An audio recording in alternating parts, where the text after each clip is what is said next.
नमस्कार, जय हिंद, जय भारत दोस्तों। स्वागत है आप सबका एक बार फिर से आपके अपने चैनल स्काई स्पीक्स पर। दोस्तों, आज मैं एक बहुत ही नए विषय पर आप सबसे चर्चा करने वाला हूं। ज्योतिष पर तो हम रोज ही बात करते हैं, लेकिन ये विषय बिल्कुल नया होगा और ये विषय आपको बहुत पसंद भी आएगा, ऐसा मेरा मानना है। बाकी आप लोग कमेंट करके भी बताएंगे तो उससे भी आगे के लिए प्रोत्साहन मिलेगा। तो आज का जो विषय है और इसको शुरू करने के पीछे मेरा जो उद्देश्य है वो है अपनी सनातन संस्कृति की पहचान और अपनी सनातन संस्कृति का जहां तक हो सके विस्तार। दोस्तों, मनुष्य इतिहास में बहुत बड़े बड़े बुद्धिजीवी हुए हैं,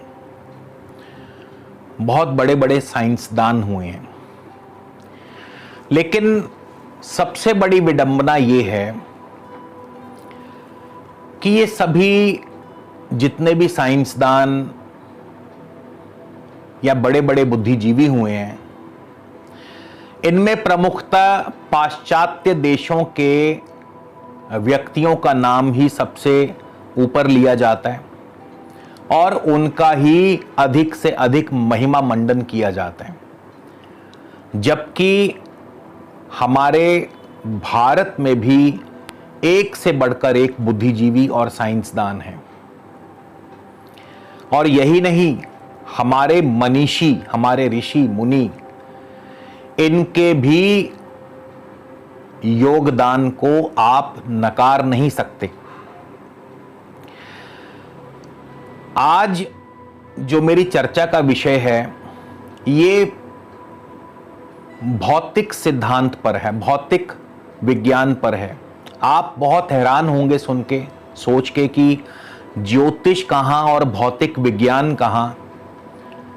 तो मैं आपकी जानकारी के लिए बता दूं कि जिस तरह भौतिक विज्ञान एक विज्ञान है, ज्योतिष भी एक विज्ञान है। खैर, आज का विषय इस पर नहीं है। आप सबने अल्बर्ट आइंस्टाइन का नाम अवश्य सुना होगा। अल्बर्ट आइंस्टाइन ने थ्योरी ऑफ रिलेटिविटी, इस पर जो शोध कार्य किया उससे पूरे विश्व की आंखें खुल गईं। और थ्योरी ऑफ रिलेटिविटी में जो टाइम डायलेशन, इस तथ्य को जो उन्होंने समझाया, जिस प्रकार से समझाया, तो वो वाकई में एक अद्भुत और एक आश्चर्य कर देने वाला विज्ञान है।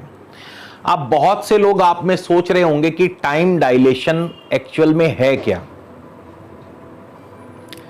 तो मैं आपको बता दूं कि टाइम डायलेशन का अर्थ है कि जो हमारी पृथ्वी का समय है और जो ब्रह्मांड का समय है, इसमें बहुत बड़ा अंतर है।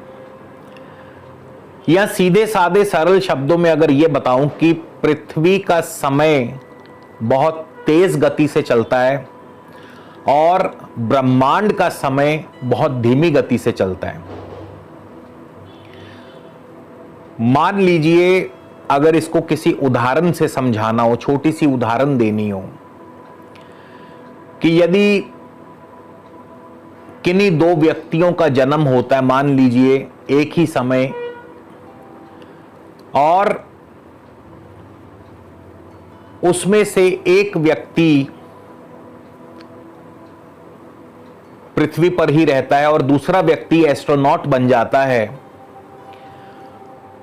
और भविष्य में कभी अगर मनुष्य प्रकाश की गति तक पहुंच पाया, तो अगर वो व्यक्ति प्रकाश की गति से ब्रह्मांड में किसी स्थान पर जाता है,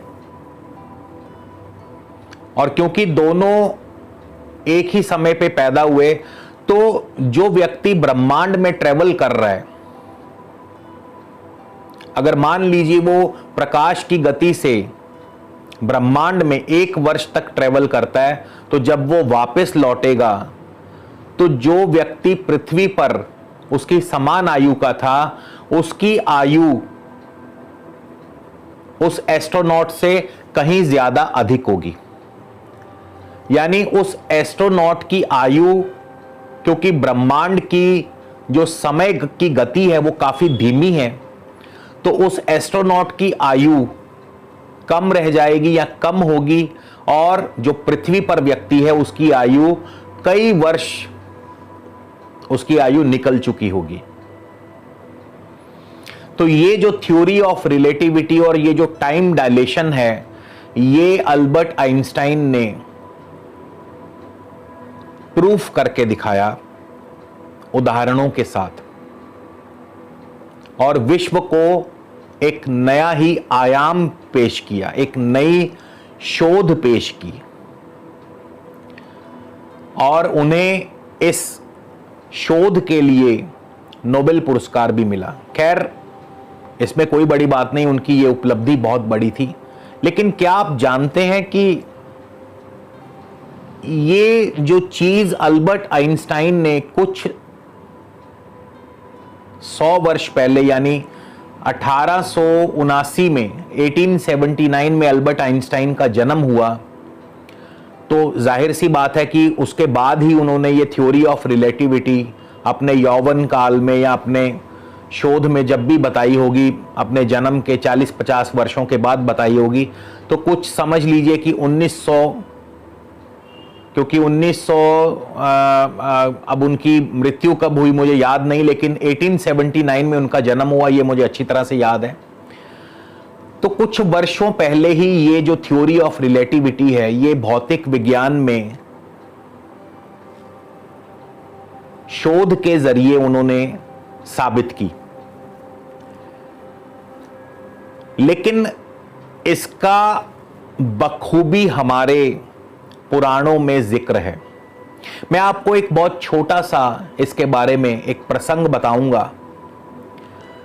ब्रह्म पुराण के अध्याय 4 में इसका एक बहुत ही बढ़िया उल्लेख मिलता है, और इसको बताने का मेरा मकसद सिर्फ यह है कि जो हमारी आज की युवा पीढ़ी है वो अपनी सनातन संस्कृति से भी जुड़ सके। ऐसा नहीं है कि विदेशी संस्कृति या पाश्चात्य संस्कृति या जो आजकल की मॉडर्न जो एजुकेशन है उससे ना जुड़े, बिल्कुल जुड़े, जुड़ना भी चाहिए आपको, लेकिन अपनी सनातन संस्कृति भी आपको मालूम होनी चाहिए। तो ब्रह्म पुराण के अध्याय 4 में इसका बहुत सुंदर वर्णन है, और वो कुछ इस प्रकार से है कि वैवस्वत मुनि के 9 पुत्र हुए, जिनमें शर्याते जो पुत्र हुए, आगे उनके अनर्थ नाम के पुत्र हुए, फिर अनर्थ के आगे रैव पुत्र हुए, रैव के पुत्र रेवत हुए, और रेवत की एक पुत्री हुई रेवती। रेवती के विवाह की चिंता थी रेवत को। रेवती का विवाह के लिए वो चाहते थे कि पृथ्वी के सर्वश्रेष्ठ व्यक्ति से रेवती का विवाह हो। इसके लिए अब ये जो उस समय युग चल रहा था, ये त्रेता युग चल रहा था। तो ब्रह्म पुराण जो था वो त्रेता युग में की बात बता रहा है। तो उस समय के जो मनुष्य हुआ करते थे उनके पास योग बल, तपोबल बहुत होता था, और उनके लिए आकाश में या ब्रह्मांड में कहीं भी विचरना कोई अनोखी बात नहीं थी। तो रेवत अपनी पुत्री को लेकर भगवान श्री ब्रह्मा जी से मिलने जाते हैं प्रकाश की गति से, और क्योंकि ब्रह्मा जी से जब वो मिलने गए तो ब्रह्मा जी उस समय तपस्या में लीन थे, तो केवल 2 घड़ी के लिए उनको इंतजार करना पड़ा। 2 घड़ी के पश्चात जब ब्रह्मा जी अपनी तपस्या से जागे और उन्होंने रैवत से आने का कारण पूछा, तो रैवत ने बताया कि वो अपनी पुत्री के विवाह के लिए चिंतित हैं। वो अपनी पुत्री का विवाह जो है किसी सर्वश्रेष्ठ मनुष्य से करना चाहते हैं। तो ब्रह्मा जी ने कहा बस इतनी सी बात के लिए आप यहां आए हैं। आपको मालूम है कि आपके यहां आने और इंतजार करने के भीतर भीतर ही पृथ्वी पर कई युग बीत चुके हैं, और इस पूरे प्रसंग के दौरान पृथ्वी पर उस समय 27 युग बीत चुके थे। त्रेता युग समाप्त हो चुका था और द्वापर युग भी अपने अंतिम चरण पे था। तो ब्रह्मा जी ने उन्हें बताया कि आप तुरंत वापस पृथ्वी पर जाइए और वहां पे श्री कृष्ण के बड़े भैया हैं श्री बलराम, उनसे सर्वश्रेष्ठ मनुष्य आपको पृथ्वी पर कहीं नहीं मिलेगा। तो रैवत तुरंत अपनी पुत्री को लेकर के वापस आए और उन्होंने भगवान श्री बलराम जी से रेवती का विवाह किया।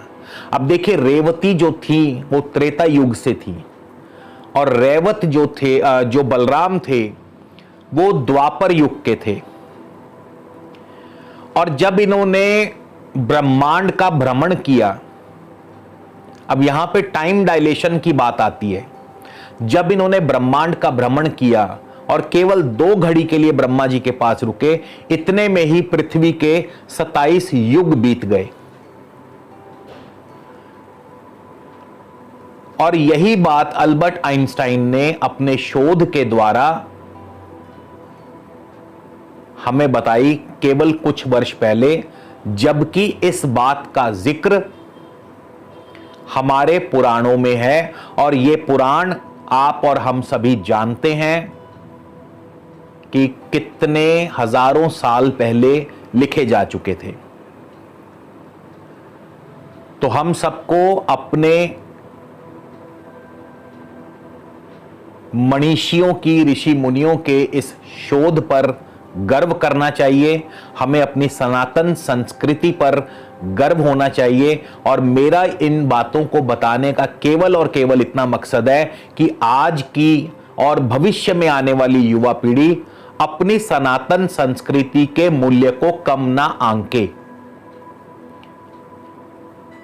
और दोस्तों, यकीन मानिए, अगर आप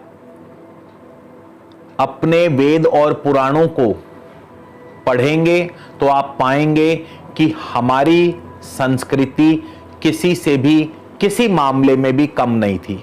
तो इसी के साथ आपसे विदा लेता हूं और आपसे एक उम्मीद भी करूंगा, मेरा आपसे निवेदन भी है, कृपया कमेंट करके जरूर बताइएगा आपको ये विषय कैसा लगा, आपको ये वीडियो कैसा लगा। क्या आप आगे और इस प्रकार के वीडियो देखना पसंद करेंगे?